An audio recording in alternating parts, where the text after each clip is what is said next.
Hak jingla kai jong keduran kop ke bamenin hapdeng ke North East United Persya ya ke Rang Dajet United.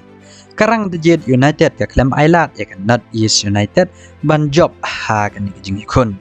Kublai pi bro ke klok jor ke bajot nan ban sengam ke video hak ni ke channel. Habu page ki kana hak ni ke jingla kai. Dei ke North East United ke bala tamish kmat hakimit ke ba arkusau. Hadin ba ubiki lola ban tep leng ba ke penalti. Henry kan ni ke cool ke lanet tang hadin katu ke 2 minit. Karang Dajet United ke lala mpai yen ke cool leng ba uman ba hakamit ke balai pulai. Hadin ke jinga kai nak liang ke North East United kelap persang ban yo tep cool biang. Henry dei penban Karang Dajet United ke bala ban tep kela. Hasyo ban wai artat jinga la kai ke ban kong. Habawan wan peteng hakla ke baar nak liang ke North East United kelap persang ban pai ya ne ke cool.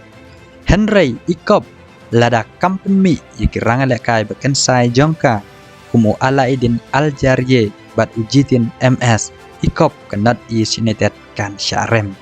Henry hadin bami Alaidin Aljarie kan North East United kelak hamla ban telakam ya ke bol.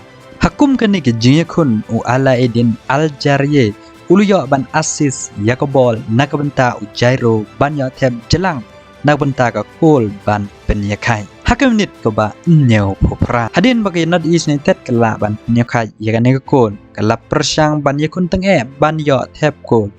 Henry ki rang elekai ke Rang Dajet United ki klem da Island ya kan North East United dak bejing yakun be triang.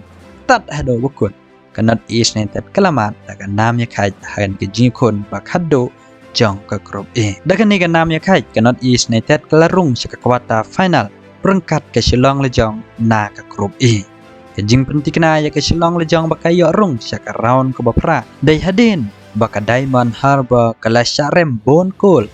Hak mohon bekan supukeng hado san lewe cool. Kiwai pat ki klub ke bayo rung ke round bapra dai ke Imami East Bengal. Ka mohon bekan supukeng bat ke Jamshedpur. Kat bahasa artli ki klub on pentikna dai Shibin Menmet ke jingkun ke bakado dai hapdeng ke Bodoland FC Persya ya ke ITBP FT. Hadin bakut kini ke jingla kai on pentikna ya barok ki tim ki banyak rung syakarau ke bapra. Di prolog tang kini le dadon pi ke bedang thamai wanam klet ban highlight bat share skiwai pat ki prolog jong pi kublai shibona.